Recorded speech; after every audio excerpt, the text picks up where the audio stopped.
సమీవరా ఇటు రమ్మని హస్త సంజ్ఞాదరలీల చేసే, ఇలా రా అని ప్రేమతో పిలిచి ఏమోయ్ అన్నం దొరకలేదని చెప్పించబోతున్నావే కాశీపట్టణాన్ని, ఇది పరమశివుడు పెట్టిన పరీక్షయా, నీకు తెలీదా? కాశీపట్టణానికి నేను అధిపతిని. కాశీపట్టణంలో నా ప్రతిజ్ఞ ఏమిటో తెలుసా? శ్రీ విశాలాక్షి బంగారు త్రెడ్డుతోడ అమృతపాయసమసగు కాశీపురి ఆతిథ్య వేళలందు. వినవే, ఎరుగవే, ఆతిథ్య వేళలందు నీకు తెలీదా? శ్రీ విశాలాక్షి బంగారు త్రెడ్డుతోడ అమృతపాయసమసగు అభ్యాగతులకు. కాశీపట్టణానికి వచ్చిన వాళ్ళందరికీ కూడా మధ్యాహ్నం అయ్యేటప్పటికి కాశీపట్టణంలో అన్నపూర్ణాస్వరూపంగా శ్రీ విశాలాక్షియే బంగారు పాత్ర పట్టుకుని తెడ్డుతో అన్నాన్ని పెడుతుందయా. ఇది నీకు తెలియదా? శ్రీ విశాలాక్షి బంగారు త్రెడ్డుతోడ అమృతపాయసమొసగు అభ్యాగతులకు కాశికాపురి ఆతిథ్య వేళలందు. కాశికాపట్టణంలో అతిథులు అన్నం తినేటటువంటి వేళ అయ్యేటప్పటికి వినవే, ఎరుగవే, ఆతిథ్య వేళలందు అభ్యాగతులకు అన్నపూర్ణగా నేను అన్నం పెడతానని తెలియదా అని అన్నం పెట్టింది ఆవిడ వ్యాసుడికి. అందుకే కాశీపురాధీశ్వరి, కాశీపట్టణానికి అధీశ్వరిగా నిలబడినటువంటి ఓ అన్నపూర్ణమ్మ, కాశీ వచ్చానమ్మా. శంకరాచార్యుల వారు కాశీపట్టణానికి వెళ్ళి అన్నపూర్ణమ్మ ముందు నిలబడి అడుగుతున్న మాట. అందుకని భిక్షాందేహి కృపావలంబనకరి మాతా అన్నపూర్ణేశ్వరి. అమ్మా అన్నపూర్ణ, నాకు భిక్ష పెట్టమ్మా అంటే అమ్మవారు నిజంగా శంకరా భిక్ష పెడతానోయ్ అని ఇలా తెడ్డుతో ఎత్తిందనుకోండి, అని శంకరులు ఎంత గొప్పగా స్తోత్రాన్ని పూర్తి చేస్తారో, అందులో శంకరుల ఔదార్యం ఏమిటో, మనం ఎలా బ్రతకాలో శంకరాచార్యులు వారు చెప్పకుండా ఉపదేశం చేశారో మీరు విందురు. ఈ స్తోత్రం పరమశక్తివంతం. చక్కగా అందరూ ప్రతి ఇంట్లో ప్రతిరోజు ఇది చదువుకుంటే ఎక్కడా అన్నానికి లోటు లేకుండా, ధర్మానికి లోటు లేకుండా, శాంతికి లోటు లేకుండా అందరూ ఆనందంగా ఉంటారు. అందుకే సకాలంలో వర్షాలు పడాలి, పంటలు పండాలి, అందరికీ అన్నం దొరకాలి, సుఖశాంతులతో ఉండాలి అందరూనని ఈ సంవత్సరం ఈ అన్నపూర్ణ స్తుతి మీద వ్యాఖ్యానం చేసి అన్నపూర్ణ స్వరూపాన్ని ప్రధానం చేసుకుని దేవీ నవరాత్రులు నిర్వహించబోతున్నాం కదా మనం ఇక్కడ. కాబట్టి ఇవాళ మొట్టమొదటి శ్లోకాన్ని విజ్ఞాపన చేశాను. పఠించడం మంచిది కనుక నేను చెప్తాను, మీ అందరూ కూడా అనండి. మీకు ఆ పాఠం ఇచ్చి ఉన్నారు. నిత్యానందకరీ వరాభయకరీ సౌందర్యరత్నాకరీ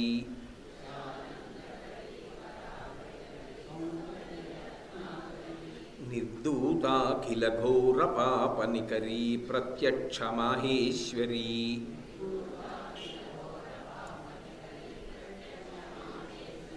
ప్రాళేయాచలవంశపావనకరీ కాశీపురాధీశ్వరీ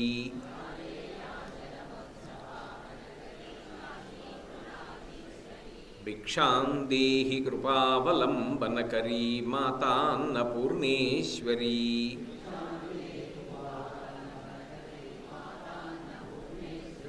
నానారత్న విచిత్రభూషణకరీ హేమాంబరాడంబరీ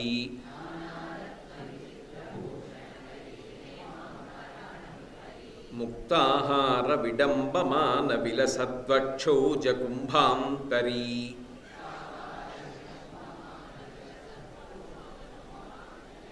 కాశ్మీరాగరువాసితాంగరుచిరా కాశీపురాధీశ్వరీ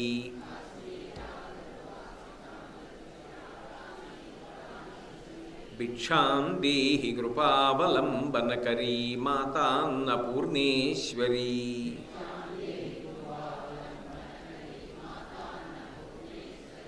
యోగానందకరీ రిపుక్షయకరీ ధర్మైకనిష్ఠాకరీ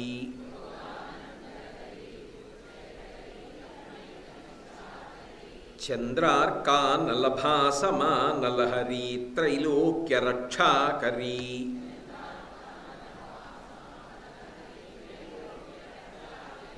సర్వైశ్వర్యకరీ తపఫలకరీ కాశీపురాధీశ్వరీ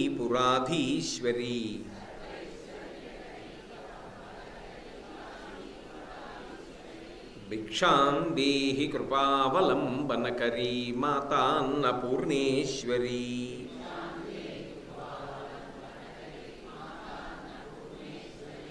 కైలాసాచలకందరాలయకరీ గౌరీ హ్యుమాశాంకరీ.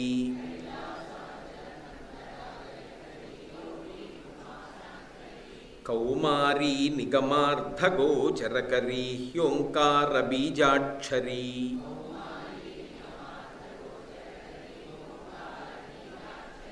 మోక్షద్వారకవాటపాటనకరీ కాశీపురాధీశ్వరీ.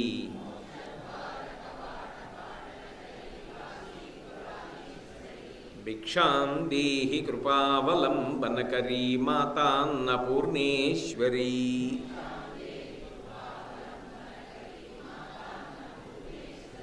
దృశ్యాదృశ్య విభూతివాహనకరీ బ్రహ్మాండభాండోదరీ.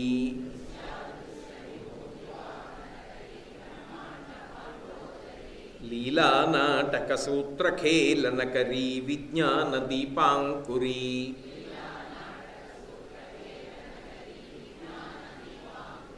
శ్రీవిశ్వేశమనప్రసాదనకరీ కాశీపురాధీశ్వరీ.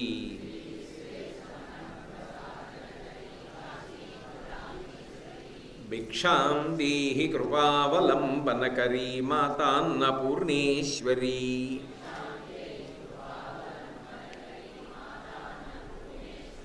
ఆదిక్షాంత సమస్తవర్ణనికరీ శంభుప్రియా శాంకరీ.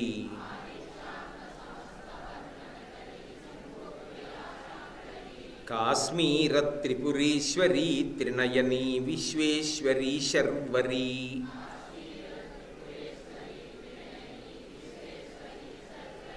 స్వర్గద్వారకవాటపాటనకరీ కాశీపురాధీశ్వరీ.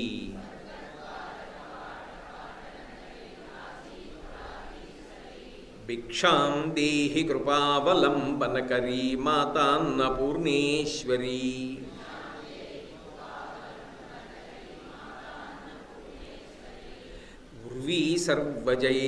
ఉర్వీ సర్వజనేశ్వరీ జయకరీ మాతా కృపాసాగరీ.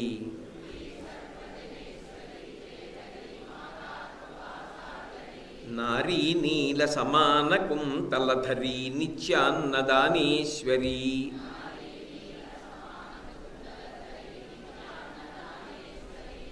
సాక్షాన్మోక్షకరీ సదా శుభకరీ కాశీపురాధీశ్వరీ.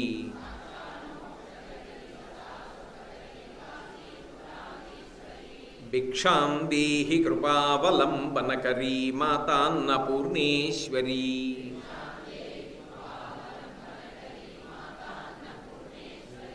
దేవీ సర్వవిచిత్రరత్నరుచిరా దాక్షాయణీ సుందరీ.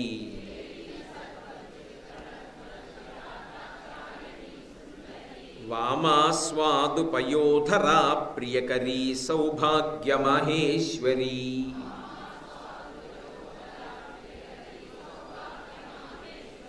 భక్తాభీష్టకరీ సదా శుభకరీ కాశీపురాధీశ్వరీ.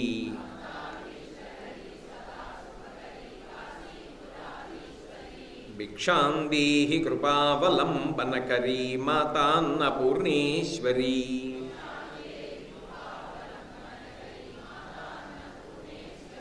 చంద్రార్కానలకోటికోటి సదృశీ చంద్రాంశుబింబాధరీ.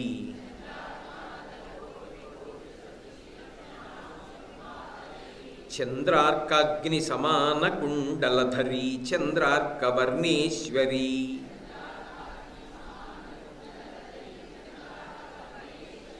మాలాపుస్తకపాశశాంకుశధరీ కాశీపురాధీశ్వరీ.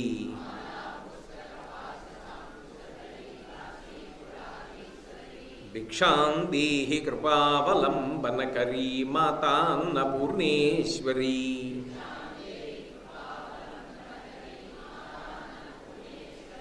క్షత్రత్రాణకరీ మహాభయహరీ మాతా కృపాసాగరీ.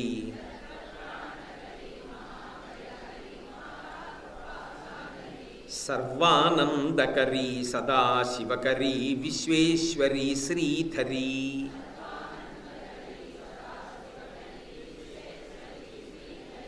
దక్షాక్రందకరీ నిరామయకరీ కాశీపురాధీశ్వరీ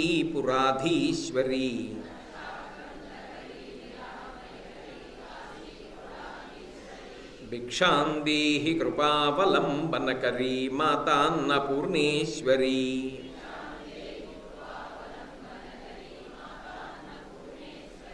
అన్నపూర్ణే సదాపూర్ణే శంకర ప్రాణవల్లభే జ్ఞానవైరాగ్యసిద్ధ్యర్థం భిక్షాం దేహి చ పార్వతీ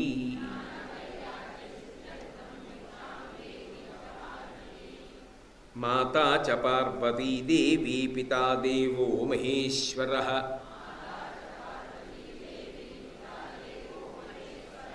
బాంధవాః శివభక్తాశ్చ స్వదేశో భువనత్రయం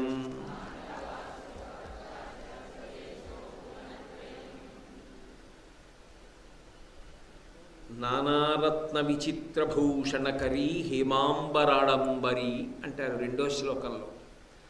ఆ అన్నపూర్ణాదేవి ఎవరో కాదు, ఆమె సాక్షాత్ పార్వతీదేవి.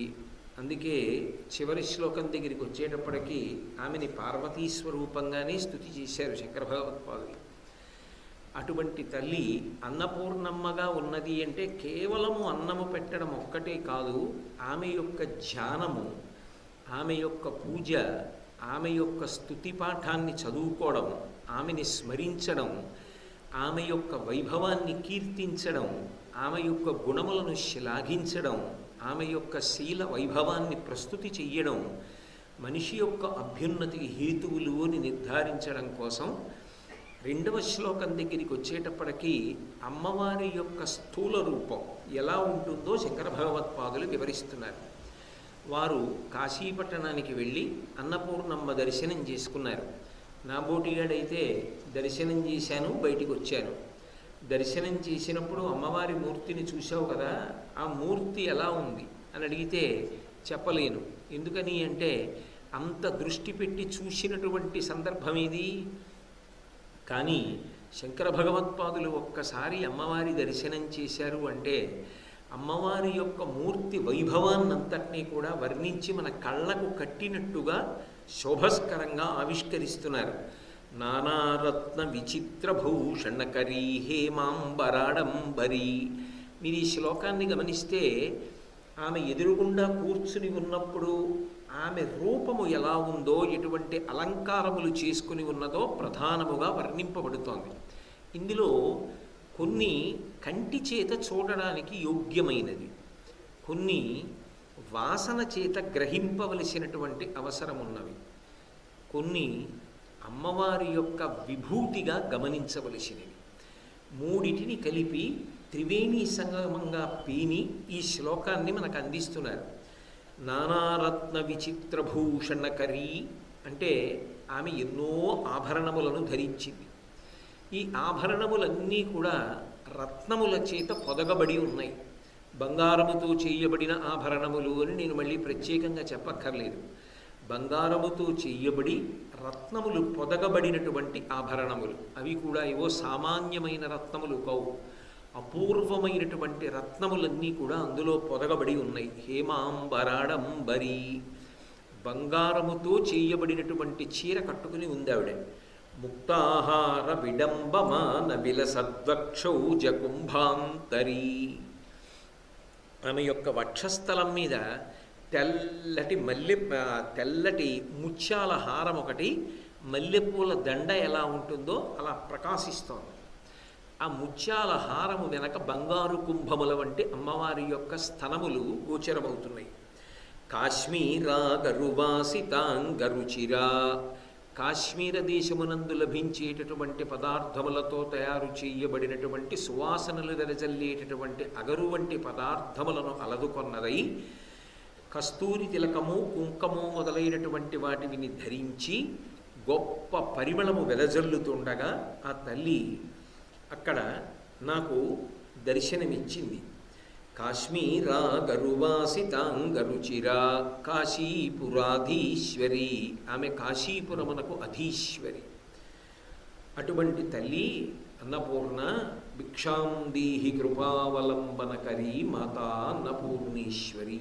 నాకు భిక్షని ప్రసాదించు, అపారమైన కారుణ్యమునకు నువ్వు నిధి కనుక అని అడుగుతున్నారు శంకరులు. ఇందులో మీరు ఒక మాట జాగ్రత్తగా గమనిస్తే నానారత్న విచిత్ర భూషణకరీ అని మొదలుపెట్టారు. అమ్మవారు ఎన్నో రత్నములు పొదగబడినటువంటి హారములను వేసుకుంటుంది అని లలితా సహస్రనామ స్తోత్రంలో కూడా ప్రతిపాదింపబడింది.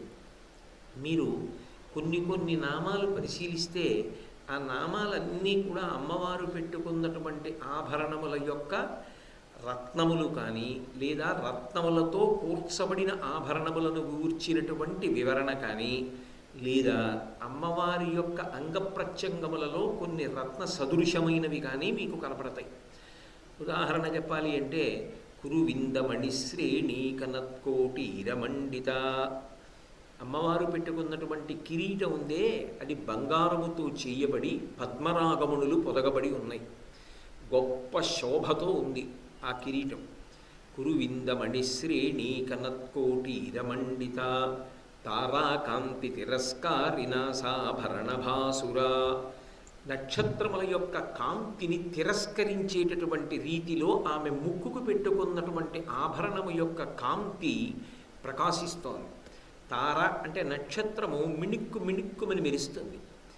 నాసాభరణం ముక్కుకు పెట్టుకున్న ఆభరణంలో పెద్ద పెద్ద రత్నాలు పొదగబడి ఉండవు, అందుకే అది కూడా తళుక్కు తళుక్కుమని మెరుస్తూ కనపడుతోంది.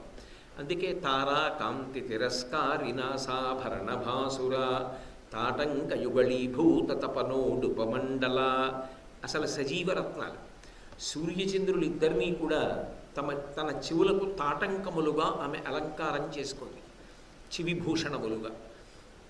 అలాగే ఆ తల్లి కామీ శబద్ధ మాంగల్య సూత్ర శోభిత కంధర. మహాకామేశ్వరుడు మెడలో కట్టినటువంటి మంగళసూత్రము శతమానములతో ఆమె యొక్క మెడలో ప్రకాశిస్తోంది. కనకాంగదకేయూరకమనీయ భుజాన్విత. బంగారముతో చేయబడినటువంటి అంగదములు కేయూరములు అంటే భుజములకు పెట్టుకునేటటువంటి ఆభరణములతో ఆమె శోభిస్తోంది. అలాగే ఆ తల్లి రత్నగ్రైవేయ చింత కలోలముక్త ఫలాన్విత. గ్రైవేయ చింత కలోలముక్త ఫలాన్విత అంటే ఆమె మెడలో ఒక చింతాకు పతకం వేసుకుంది. ఆమె మెడలో వేసుకున్నటువంటి చింతాకు పతకం అంటే చింతాకులు ఎలా ఉంటాయో అటువంటి కూర్పుతో చేయబడినటువంటి హారం. ఆ హారము ఎటువంటిది అంటే రత్నగ్రైవేయ చింతాక, రత్నములతో పొదగబడినటువంటి చింతాకు పతకాన్ని మెడలో ధరించింది. అలాగే ఏదో ఆ తల్లి వేసుకున్నటువంటి వాటిలో నవవిద్రుమ బింబ శ్రీన్యకారి రతనచ్చద. ఇది అమ్మవారి యొక్క పెదవి పోల్చబడింది. అప్పుడే బాగా సానపెట్టి పైకి తీసినటువంటి పగడము ఎటువంటి ఎర్రటి కాంతితో ఉంటుందో ఆమె యొక్క క్రింది పెదివి అధరము అటువంటి కాంతితో ఉంది. ఇవన్నీ కూడా అమ్మవారికి సంబంధించినటువంటి ఆభరణములలో పొదగబడినటువంటి మణులను గూర్చినటువంటి వర్ణన, రత్నములను గూర్చినటువంటి వర్ణన. ఇటువంటివి లలితా సహస్రనామ స్తోత్రంలో మీకు కొన్ని కనపడతాయి. ఏదో సింజానమణి మంజీరమండిత శ్రీపదాంబుజ. ఆమె పెట్టుకున్నటువంటి పాదములకు ఉన్న మంజీరములు మణులతో పొదగబడి అవి చక్కటి శబ్దాన్ని బయటికి విడిచిపెడుతున్నాయి. ఆవిడ నడిచి వెడుతున్నప్పుడు ఆ శబ్దము వినేటటువంటి వాళ్ళకి చెవులకు ఇంపుగా వినపడుతోంది. కాబట్టి సింజానమణి మంజీరమండిత శ్రీపదాంబుజ. అలాగే రత్న కింకిణికారం యరసన దామభూషిత. ఆమె వడ్డాణం పెట్టుకుంది. ఆ వడ్డాణానికి రత్న కింకిణికారం యరసన దామభూషిత. రత్నములతో పొదగబడినటువంటి చిరుగంటలు కట్టబడి ఉన్నాయి. అందుకని ఆ తల్లి నడిచి వెడుతుంటే హస్తాభరణములు గాజులు గల్లు గల్లు అంటుంటాయి. మెడలో శతమానములు ఇతర గొలుసులతో ఒరుసుకుని చిన్న శబ్దం చేస్తుంటాయి. ఆమె పాదముల యొక్క మంజీరములలోంచి చక్కటి శబ్దము వినపడుతూ ఉంటుంది.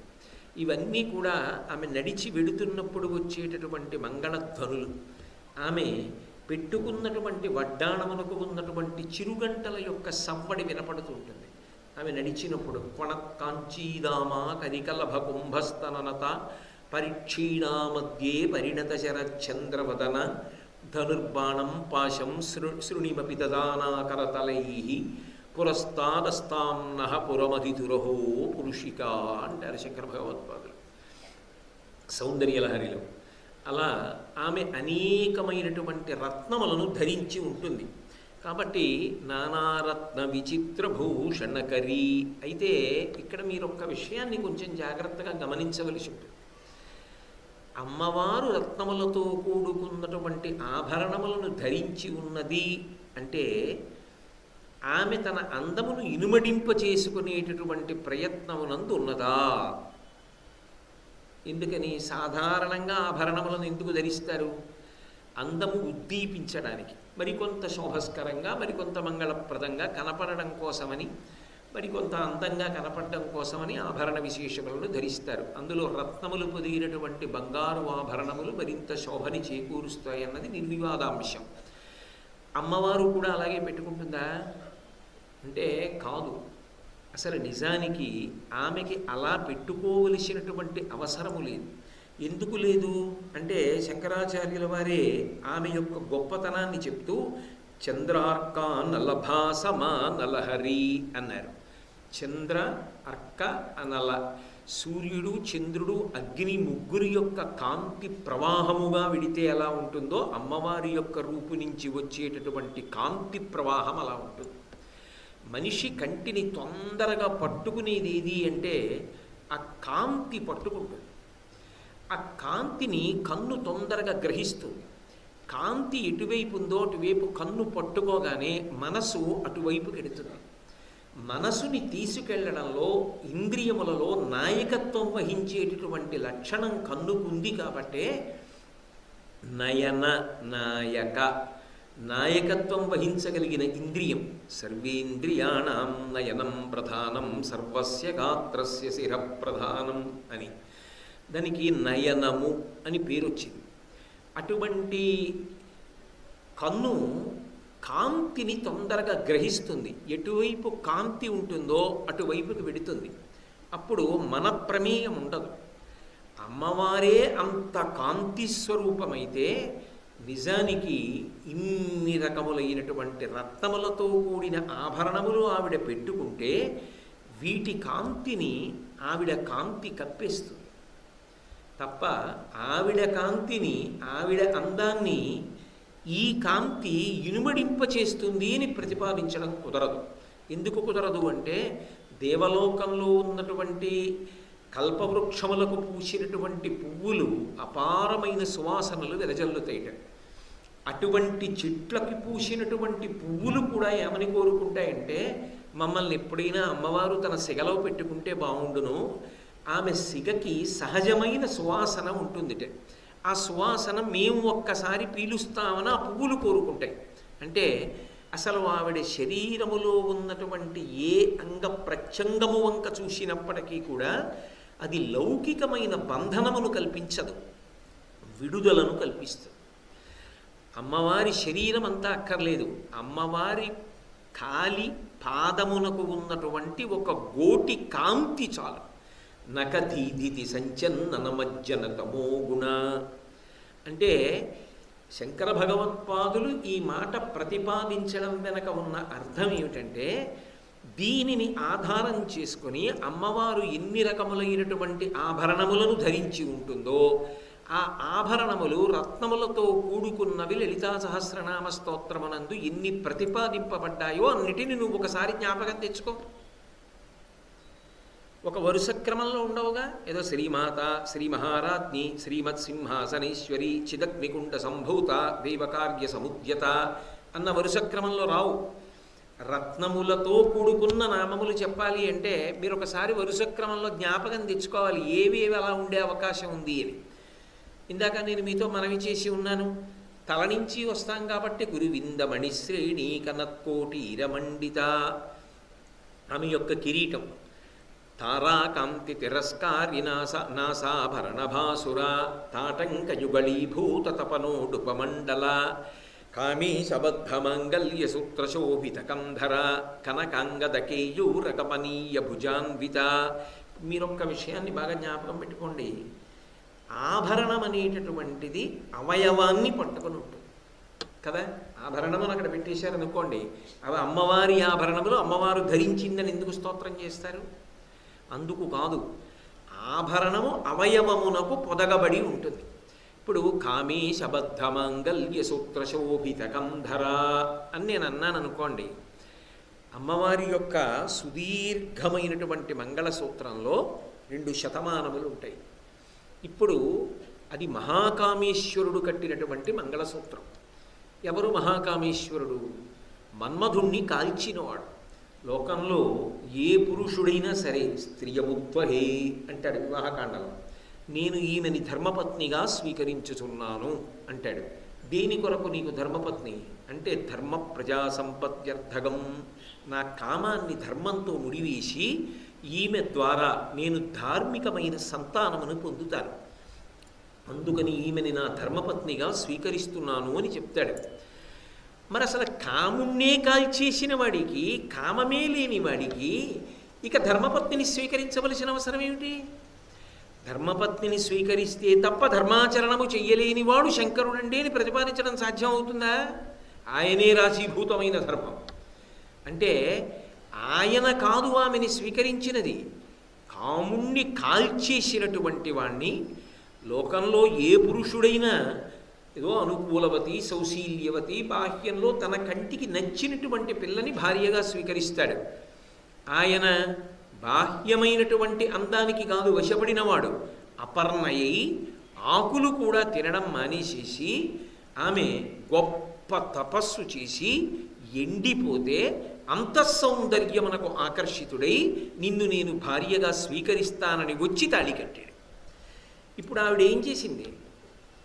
తాళి కట్టి ఆయన్ని తీసుకొచ్చి పక్కన భర్తగా కూర్చోబెట్టుకుంది.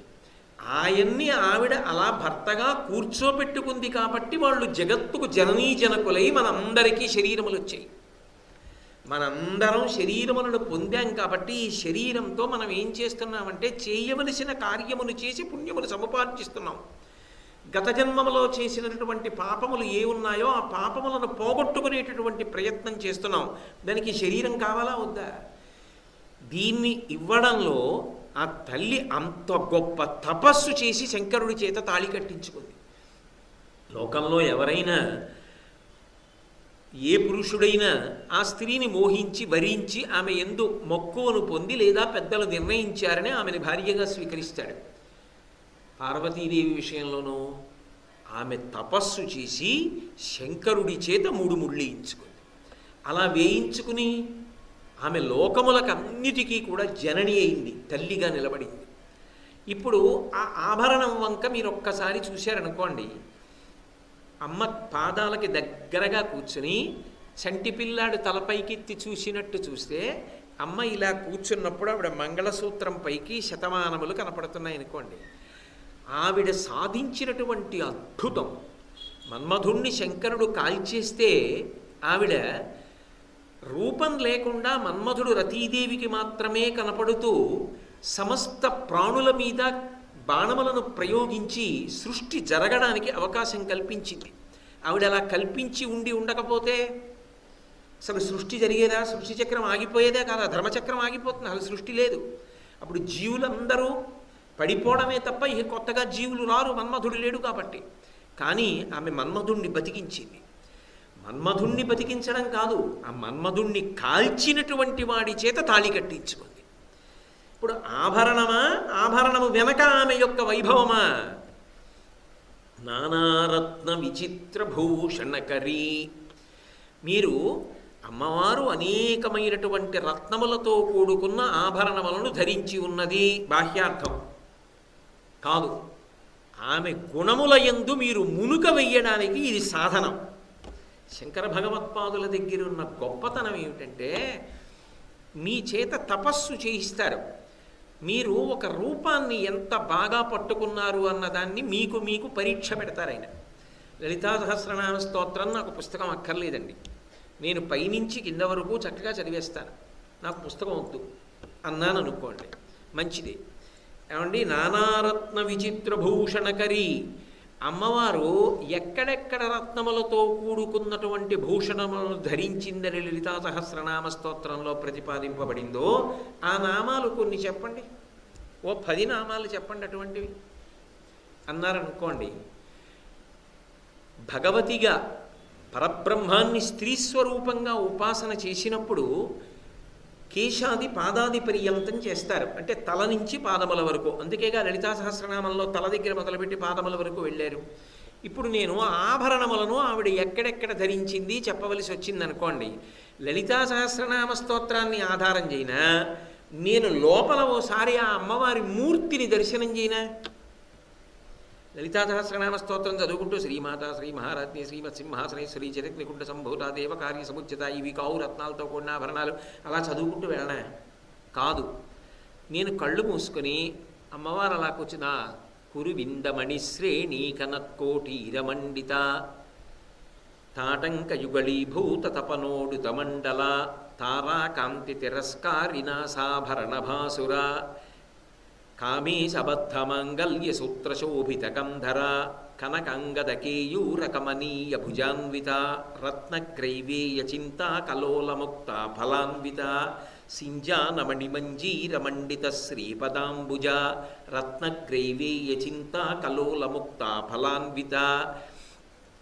ఇలా మణులకు సంబంధించిన నామములను వరుసగా చూసుకుంటూ వస్తున్నాను అనుకోండి, ఆఖరికి పాదాల దగ్గరికి వచ్చా, సింజానమణి మంజీరమండిత శ్రీపదాంబుజ అన్నాను. ఇప్పుడు ఇలా అమ్మవారి రూపాన్ని ఎదురుగుండా చూస్తూ ఆవిడ ఏ ఏ ఆభరణములు పెట్టుకుందో చెప్పవయా, రత్నాలతో ఉన్న ఆభరణములు అంటే. నేను లలితా సహస్రనామ స్తోత్రాన్ని బాగా చదవడం ప్రజ్ఞ, లలితా సహస్రనామ స్తోత్రములు ఆమె రత్నములతో కూడుకున్న ఆభరణములు వేసుకున్నటువంటివి ఎక్కడెక్కడున్నాయో చూసి చెప్తుండడం ప్రజ్ఞ. అంటే నువ్వు లోపల బాగా పట్టుకుని ఉంటే కదా అలా చూసి చెప్తావు. నా ఎదురుగుండా ఒక తల్లి కూర్చుంది, ఆవిడ్ని చూస్తూ ఆ తల్లి మెడలో కానీ ఆమె శరీరం మీద కానీ ఎక్కడెక్కడ రత్నములతో కూడిన ఆభరణములు ఉన్నాయో చెప్పండి అన్నారనుకోండి. అరిగో ఆవిడ తల మీద పెట్టుకున్నారు, చెవులకు పెట్టుకున్నారు, కంఠంలో పెట్టుకున్నారు, ముక్కుకు పెట్టుకున్నారు, ఆవిడ భుజములకు పెట్టుకున్నారు, వడ్డాణంలాగా నడువుకి పెట్టుకున్నారు, పాదములకు పెట్టుకున్నారు అని నేను వరుసగా చెప్తానా చెప్పనా. ఆవిడ 10 పెట్టుకుంటే ఓ 8 చెప్పండి అన్నారనుకోండి. పోనీ నేను అందులో ఏదో 1-2 చూడడం జారిపోయినా ఓ 8 చెప్పగలుగుతానా.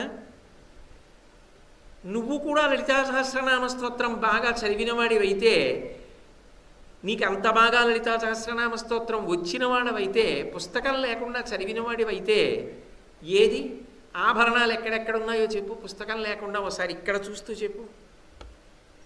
అది సౌందర్యం అంటారు. అమ్మవారి సౌందర్యం ప్రేమ, భక్తుడి సౌందర్యం ఉపాసన. అది అడిగింది సుందరకాండలో సీతమ్మ. అసలు నరుడికి వానరుడికి స్నేహం ఎలా కుదిరింది? యాని రామస్య లింగాని లక్ష్మణస్య చ వానర, రాముడు ఎలా ఉంటాడు లక్ష్మణుడు ఎలా ఉంటాడు చెప్పు అంది. పాదముల దగ్గర నుంచి శిరస్సు వరకు వర్ణించి చెప్పేశారు. మామూలుగా కాదు, గుణములను కూడా చెప్పారు. ఇప్పుడు సీతమ్మ పొంగిపోయింది. అది ఉపాసన. ఆమె పతివ్రతగా సౌందర్యం, ఉపాసన చేసిన మహాభక్తుడిగా హనుమత్ సౌందర్యం. ఇన్ని సౌందర్యములు కలిస్తే సుందరకాండ. చెప్తున్న రాముడు సుందరాతి సుందరుడు. ఎవరి గురించి చెప్తున్నాడో హనుమ, ఆ రాముడు సుందరాతి సుందరుడు. ఇంత గొప్పగా చెప్తూ అంత గొప్ప ఉపాసన చేసిన మహాభక్తుడైన హనుమ సౌందర్యం, అంతటి మహాపతివ్రత సీతమ్మ సౌందర్యం, అంత గొప్ప సుందరాతి సుందరుడు మహానుభావుడు మనసులో నిలబడిపోయిన రామచంద్రమూర్తి సౌందర్యం, ముప్పేటల సుందరకాండ. అలా నువ్వు సౌందర్యంతో ఉన్నావా? సౌందర్యం అంటే బాహ్యంలోని పటాటోపం కాదు, ఆంతరముగా నువ్వు పట్టుకున్న ఉపాసన బలం. ఏది చెప్పు నామాలు అన్నారనుకోండి, మీరు చెప్పగలిగారనుకోండి, ఎదురుగుండా ఏ మూర్తి లేదు కానీ చెప్పారు. అలా చెప్పడం అలవాటైందనుకోండి, మీరు అలా ఒక్కొక్క కోణంలో చూడడం అలవాటైందనుకోండి, ఏమవుతుంది కొన్నాళ్ళకి ఏదో ఒక్క ఆభరణం దగ్గరికి వచ్చేటప్పటికి మీ ప్రమేయం లేకుండా మీ మనసు అక్కడ నిలబడుతుంది. అప్పుడు ఆభరణం మీద కాదు, ఆభరణము ఏ అవయవమునకు శోభస్కరంగా అలంకరింపబడిందో అక్కడ నిలబడుతుంది. అమ్మవారి యొక్క అంగప్రత్యంగముల యందు దృష్టి పెట్టడమే చాలు, అది విడుదలకు కారణమవుతుంది, అభ్యున్నతికి కారణమవుతుంది. ఏదో సింజానవణి మంజీరమండిత శ్రీపదాంబుజ అన్నాడు. అమ్మవారి పాదములకు మంజీరములు పెట్టబడి ఉన్నాయి. అమ్మవారి పాదములకు పెట్టబడినటువంటి మంజీరములు కనపడాలంటే పాదములు ఆమె చీర అంచు చేత కప్పబడి ఉంటాయి. అమ్మా, నీ పాదములకు మంజీరములు పెట్టుంటాయి, అవి మంచి సవ్వడులు చేస్తాయని చదివానమ్మా. అమ్మా, ఒక్కసారి నీ మంజీరములు చూపించవా అంటే ఆవిడ ఏం చేయాలి? ఆవిడ అనుగ్రహించాలి. ఆవిడ చూడరా నాన్న అని చీర కొద్దిగా ఇలా తీసి పాదములు రెండు ఇలా ముందు పెడితే పాదపీఠం మీద ఆ తల్లి యొక్క పాదములు కనపడతాయి.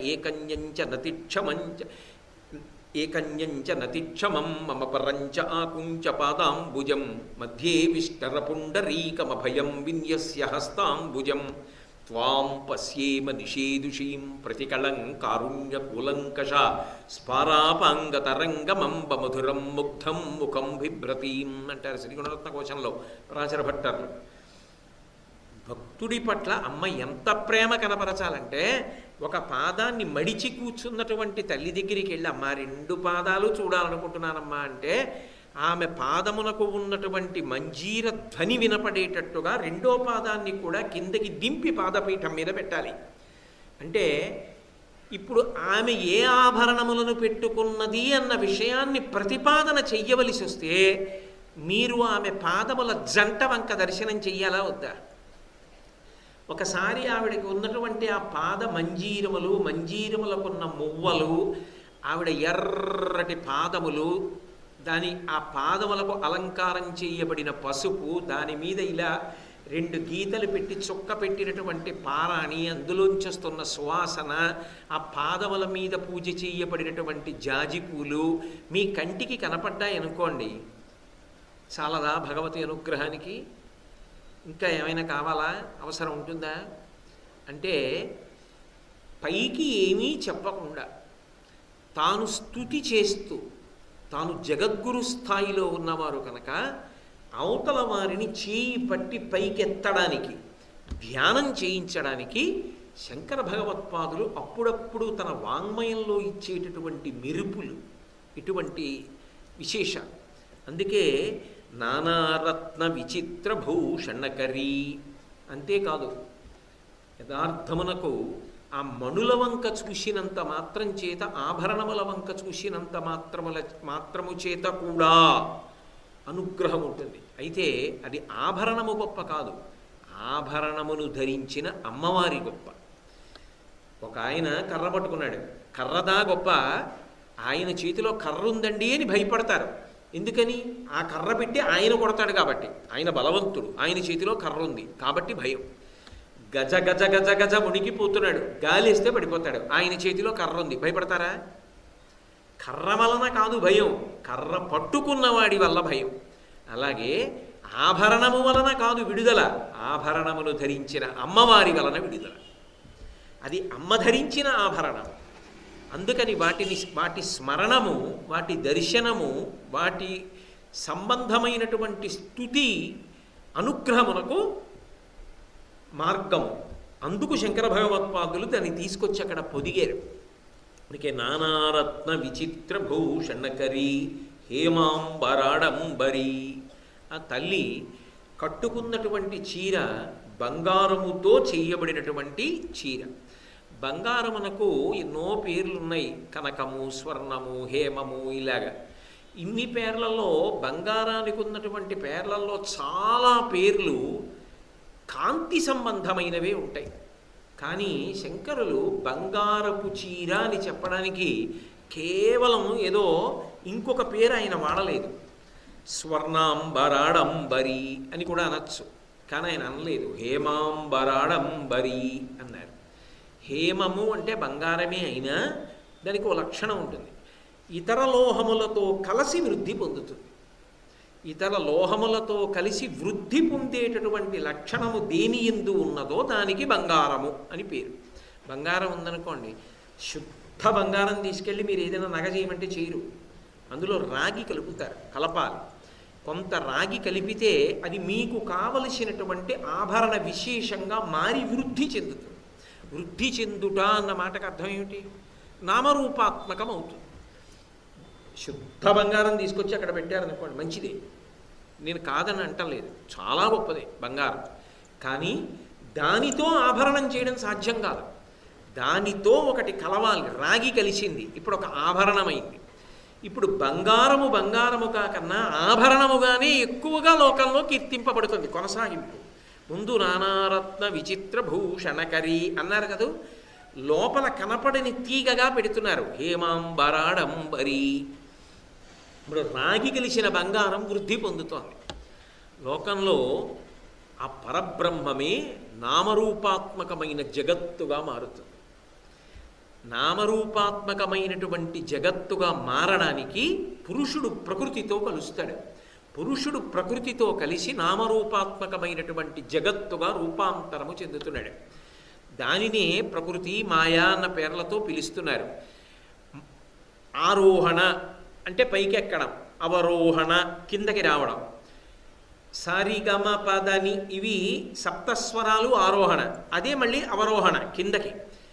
ఏ తల్లి మాయయందు తిప్పి, ఎందుకని మహామాయా విశ్వం భ్రమయసి పరబ్రహ్మ మహిషి, ఆమె అద్వైతానుభూతితో పరబ్రహ్మము కన్నా భిన్నముగా లేని స్థితిని అనుభవిస్తున్నటువంటి జీవుణ్ణి జీవుడన్న భావన పొందేటట్టుగా సృష్టిలోకి తీసుకొచ్చింది.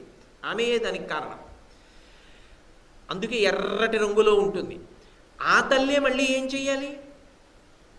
పరమశివుని యందు కలిపేయాలి. తిరోధానమును దాటించి అనుగ్రహాన్ని వర్షించాలి. అనుగ్రహం ఐదోది చేసిందా? పంచకృత్యపరాయణ. అనుగ్రహాన్ని ఇచ్చిందా? తానెవరో తనకి తెలిసిపోతుంది. అందుకే వేరొక దానితో కలిసి విస్తరించగలిగినటువంటి లక్షణము కలిగినది. అందుకు బంగారు చీర కట్టుకుంటుంది. బంగారు చీర అమ్మవారు కట్టుకుంది అన్న మాటకు అర్థం ఏమిటంటే, ఇంత నామరూపాత్మకంగా, ఇంత ప్రకృతిగా ఆ పరబ్రహ్మమే మారినది. ఇప్పుడు బ్రహ్మమును పట్టుకోవడానికి చిరునామా ఏది? ప్రకృతే. ప్రకృతి ఎందే పరమేశ్వరుణ్ణి పట్టుకోవాలి. అందుకే శంకరాచార్యులు వారు ఒక అద్భుతమైన శ్లోకం చేశారు సౌందర్యలహరిలో. కరాగ్రీణ స్పృష్టం తుహినగిరిణా వత్సలతయా అన్న శ్లోకంలో ఓ మాట చెప్పారు. అమ్మా, నీ గడ్డం ఉందే, అది అద్దానికి ఉన్నటువంటి పిడిలా ఉంటుంది. శంకరుడు ఏం చేశాడు? ముహురధర పానాకులతయా. ఆయన నీ అధరపానం చెయ్యాలనేటటువంటి సంతోషంతో ముఖముకుర వృంతంగిరిసుతే, నీ యొక్క ఆ గడ్డం అద్దానికి ఉన్నటువంటి పిడిలా ఉంటుంది కదా. చూడండి, కొన్ని అద్దాలకి ఇలా చుట్టూ దానికి ఒక కవాటంలాగా ఉండి బిగింపు, కింద పట్టుకోవడానికి ఒక పిడి ఉంటుంది. ఇలా పిడి పట్టుకుని అద్దంలోకి చూసుకుంటారు. ఇప్పుడు అమ్మవారి గడ్డం ఎలా ఉందిట? అద్దానికి ఉన్నటువంటి చిన్న పిడిలా ఉంది. ఇప్పుడు ఆయన ఏం చేశాడు? ఆ గడ్డం పట్టుకున్నాడు ఇలాగా. ఇలా గడ్డం పట్టుకుని ముహురధర పానాకులతయా. మరి అంత కాముణ్ణి కాల్చిన వాణ్ణి అంతగా ఆమె యందు అనురక్తి కలిగేవాడిగా చేసింది. అందుకనే ఆమె అధరపానము కొరకు ఇలా చూశాట. ఇప్పుడు ఆమె ముఖమైతే, ఆమె ముఖము అద్దమైతే, ఆ అద్దం ముందు నించుని శంకరుడు చూస్తే అద్దంలో ఎవరు కనపడతారు? శంకరుడు కనపడతాడు. ఆమె ఎవరు? ప్రకృతి. ప్రకృతి యందు ఎవరు కనపడుతున్నారు? పురుషుడు కనపడతాడు. ఎక్కడ వెతుకుతావు పరబ్రహ్మాన్ని? ప్రకృతి యందే వెతకాలంతే. లోకమునందు లోకనాథుడు కనపడాలి, విశ్వమునందు విశ్వనాథుడు కనపడాలి. లోకమునందు లోకేశ్వరుడు, విశ్వమునందు విశ్వనాథుడు. వినా ఎక్కడికి వెళ్ళిపోతావు? వెళ్ళిపోవడం సాధ్యం కాదు. అంతర్బహిశ్చ తత్సర్వం వ్యాప్త నారాయణ స్థితః దృశ్యతే శ్రూయతేపి వా. కనపడే దాంట్లో, చూసే దాంట్లో అంతటా నారాయణుడు ఉన్నాడు.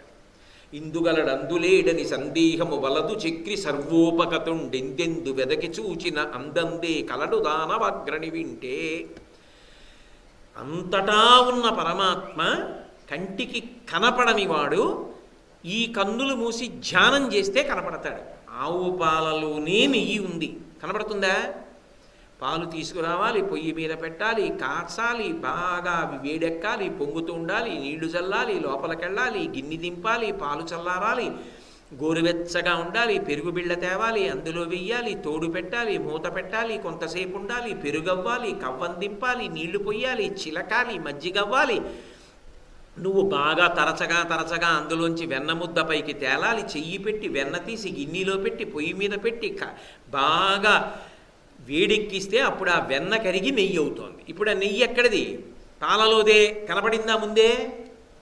పరిశ్రమ చేస్తే కనపడింది. పాలలోని నెయ్యి పరిశ్రమ చేస్తే పైకొచ్చినట్టు, పాలకన్నా వేరుగా అనిపించినట్టు, కానీ పాలలోనే ఉన్నట్టు బ్రహ్మమును కూడా విశ్వమునందే దర్శనం చెయ్యాలి.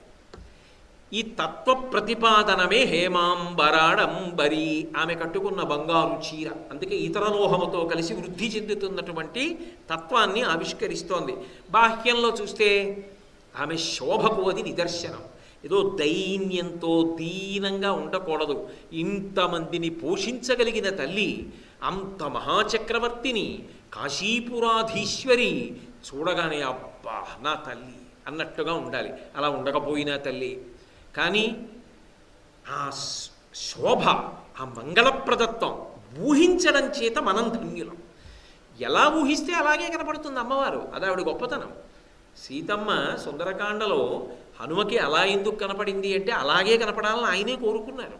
అవ్యక్త రేఖామివ చంద్రరేఖాం పాంసు ప్రసిద్ధామివ హేమరేఖాం క్షతప్రరూఢామివ బాణరేఖాం వాయుప్రభిన్నామివ మేఘరేఖాం ఉష్ణార్ధితాం సానుసృతాస్త్రకంఠీం పురావరార్హోత్తమనిష్కంఠీం సుజాతపక్ష్మామభిరక్తకంఠీం వనీ ప్రవృత్తామివ నీలకంఠీం.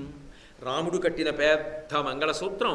ఆవిడ ఎప్పుడు రాముడి కోసం ఏడ్చిన కారణం చేత కన్నీటి ధారలు పడి వక్షస్థలం అంతా తడిసిపోయి ఉంటుంది.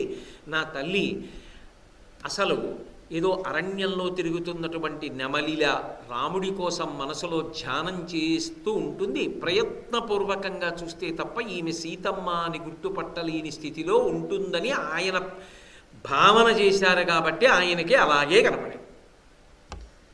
ఎలా భావన చేస్తే అలా కనపడుతుంది.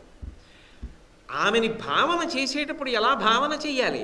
అన్నం పెట్టి అందరికీ చెమట పట్టేసి కూర్చుందండి, అది భావన ఎందు దోషం. అంటే హనుమ ఆ కథకి అనుగుణంగా మహాపతివ్రతా స్వరూపంగా భావన చేశారు. ఇక్కడ ఇంతమందికి అన్నం పెట్టిన కాశీపురాధీశ్వరి అంత మంగళప్రదంగా ఉంటుంది. ఆవిడ మామూలు పట్టు చీర కూడా కాదు, బంగారు చీర కట్టింది. అదే ఆమె వైభవాన్ని కీర్తించడం. స్తుతిపాఠముగా నిలబడాలి.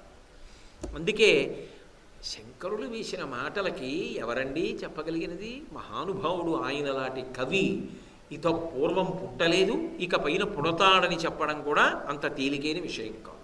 మళ్ళీ శంకరాచార్యుల వారే రావాలి.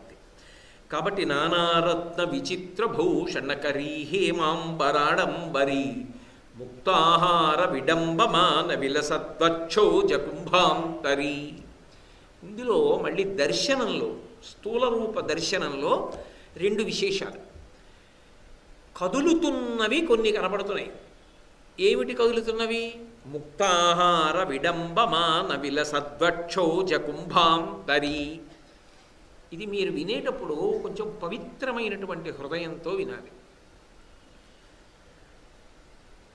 ఆమె యొక్క వక్షస్థలం మీద ముత్యాల పేర్లుతో కూడుకున్నటువంటి హారం ఒకటి ఉన్నది. పెద్ద ముత్యాల హారం ఆవిడ వేసుకుంది. లోకంలో ఎన్ని హారాలు లేవు, ఇన్ని రత్నాల హారాలు లేవు. లలితా సహస్రంలో రత్నగ్రైవేయ చింతాకలోలముక్త ఫలాన్విత లేదా, కామేశ్వర ఏదో కామేశబద్ధ మంగళ్య సూత్రశోభిత కంధరా లేదా. ఇవి కాకుండా శంకరాచార్యుల వారు కేవలం ముక్తాహార విడంబమాన విలసద్వక్షోజ కుంభాంతరి, అమ్మవారి మెడలో ముత్యాలహారం నాకు కనపడుతోంది. అది ఏదో ఒక్క పేట అనుకోండి. అంత బాగా కనపడిందా అంటే చెప్పడం కష్టం.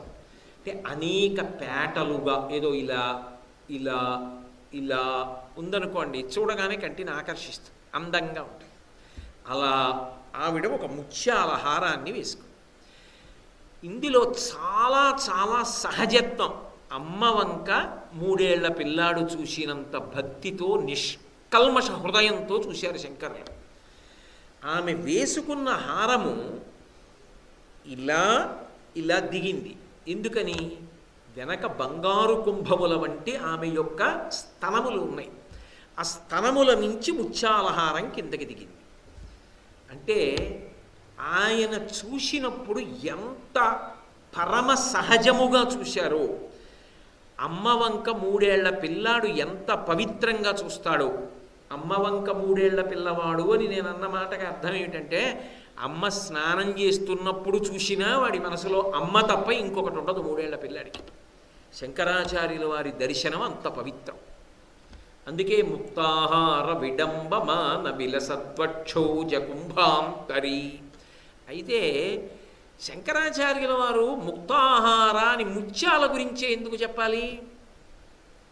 ఇంకొక దాని గురించి చెప్పకూడదా? కన్యాకుమారిలో అమ్మవారు వజ్రపు ముక్కు పుడక పెట్టుకుంటుంది. మధురైలో వజ్రపు ముక్కు పుడక పెట్టుకుంటుంది. వజ్రములను ముక్కు పుడకలుగా కూడా పెట్టుకునే అమ్మవారు ఉన్నటువంటి ప్రాంతములు ఉన్నాయి. కానీ శంకర భగవత్పాదులు ముత్యాలహారాన్ని ప్రతిపాదన చేస్తున్నారు. ఆయనకి అలా కనపడింది. అంతేనా? ఇంకేమైనా ఉందా? ఆవిడ అదొక్కటే వేసుకుంటుందా? ఇంకా చాలా వేసుకుంటుంది. మంగళసూత్రం ఉంటుందిగా. మరి శంకరులు ముత్యాలహారం ఒకటే ఎందుకు చెప్తున్నారు అంటే, మనకి సంప్రదాయంలో ఒక మాట చెప్తారు. అత్యంత శుభప్రదమైనవి, పరమ మంగళప్రదమైనటువంటి వస్తువులు కొన్ని ఉంటాయి. పేలాలు అన్నాను అనుకోండి, అక్కడ పేలాలు పెట్టారనుకోండి, నేను ప్రదక్షిణంగా వెళ్ళాలి. పేలాలు దేవతలకు ఇస్తారు, అందుకని పేలాలు పవిత్రం.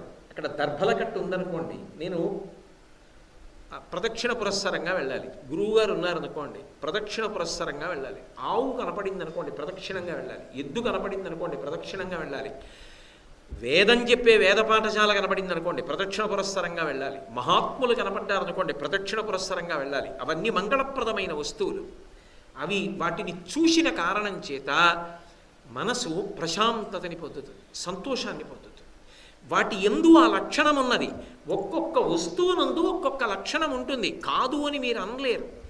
ఒక కత్తిని చూసినప్పుడు మీరు పొందేటటువంటి భావనకి, ఒక తామర పువ్వుని మీరు చూసినప్పుడు పొందే భావనకి తేడా ఉంటుందా? ఉండదా? సమానత్వం అన్నింటిల్లో కుదురుతుందా అంటే సాధ్యం కాదు. పావుని చూసినప్పుడు మీరు పొందేటటువంటి అనుభూతికి, ఆవు దూడని చూసినప్పుడు పొందే అనుభూతికి తేడా ఉంటుందా? ఉండదా? ఎలా కుదురుతుంది సమానత్వం అక్కడ? అంటే అగౌరవపరచడం కాదు, వాస్తవాన్ని ప్రతిపాదన చేయడం. ముత్యమునకు శుభములను ఇవ్వగలిగినటువంటి మంగళప్రదత్వం ఉన్నది. ఎక్కడైనా ముత్యం ఉందనుకోండి, అది శుభాన్ని కల్పిస్తుంది అని శాస్త్రవాక్యం.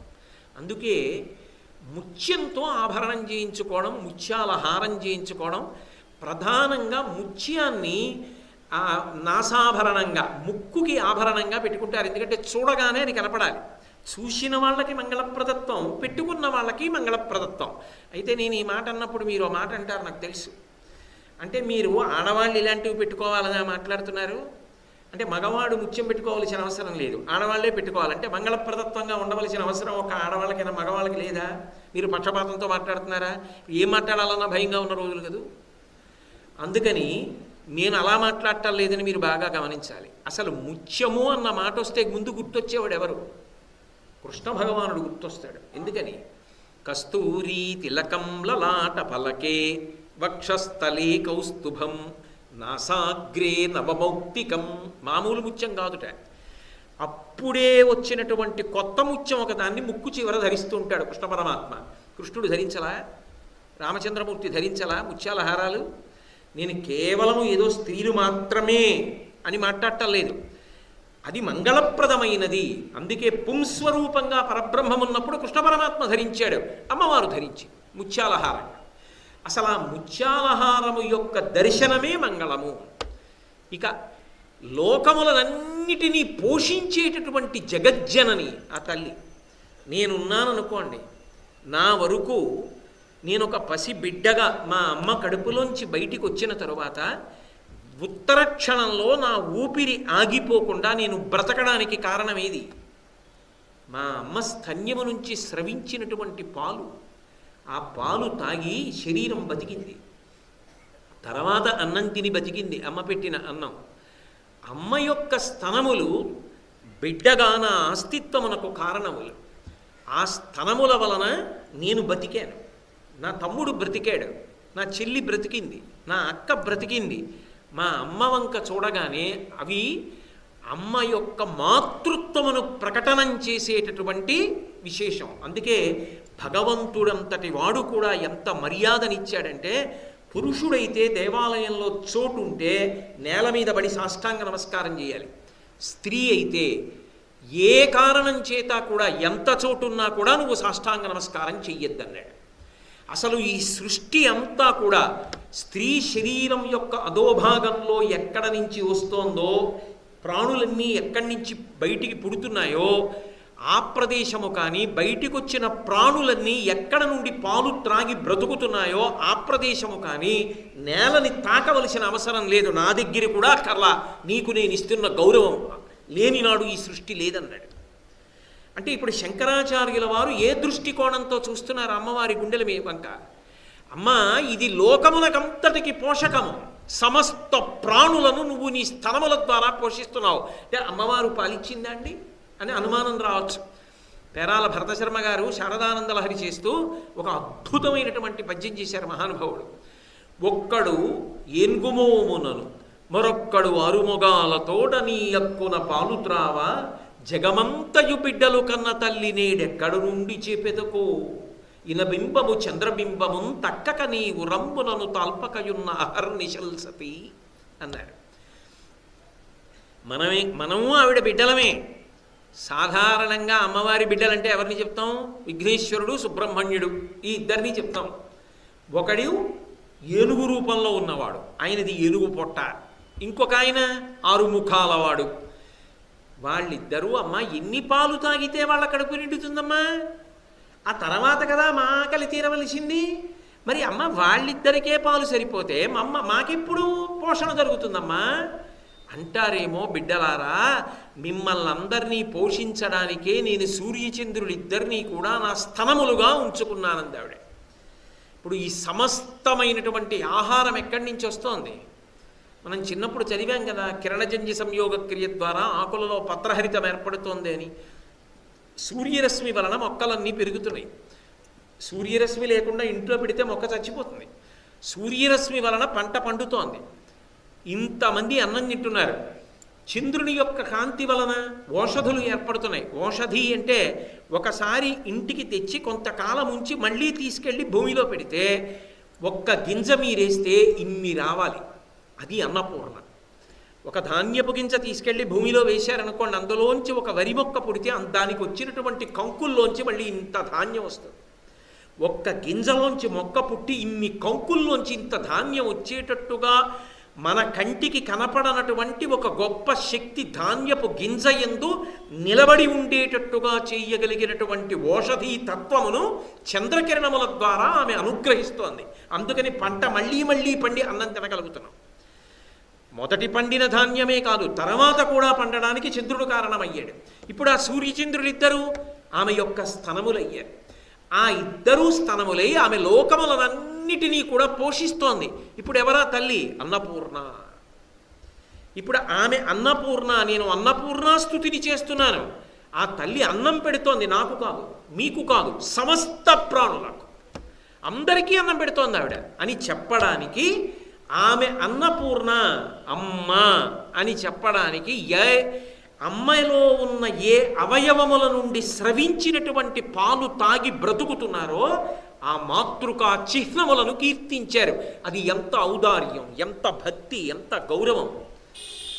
దాని ఆధారానికి అది మంగళప్రదత్వం, అది శుభప్రదత్వం. అందుకని ముత్యాలహారాన్ని ఆధారం చేశారు. నాకు ముత్యాలహారం కనపడింది. ముత్యాలహారం వెనక అమ్మవారి యొక్క స్తనమండలం కనపడుతోంది. అవి మా అమ్మ, మా తల్లి. ఆ లోకమునకంతటికీ పోషకత్వం అక్కడి నుంచి వస్తోంది. అన్నపూర్ణ అన్న మాట ప్రతిపాదించడానికి శంకర భగవత్పాదులు ఇంత గొప్ప ధ్యానం చేయించారు. ఆమెకు మనకు ఉన్న అనుబంధమును ఆవిష్కరించారు. ఆమె లేనినాడు నీకు పోషణ ఎక్కడిది? ఆమె నీ తల్లి సుమా, జగజ్జనని సుమా, జ్ఞాపకం పెట్టుకో సుమా, మాతృకా చిహ్నములు సుమా. అందుకని ప్రత్యేకంగా ఆ ముక్తాహార విడంబమాన విలసద్వక్షోజ కుంభాంతరి. అయితే అందులో ఒక చమత్కారం ఉంది. లోకంలో అమ్మ పాలు దేనికి పనికొస్తాయి? శిశువు బ్రతకడానికి పనికొస్తాయి. ఆ అమ్మ పాలు కేవలం బ్రతకడానికి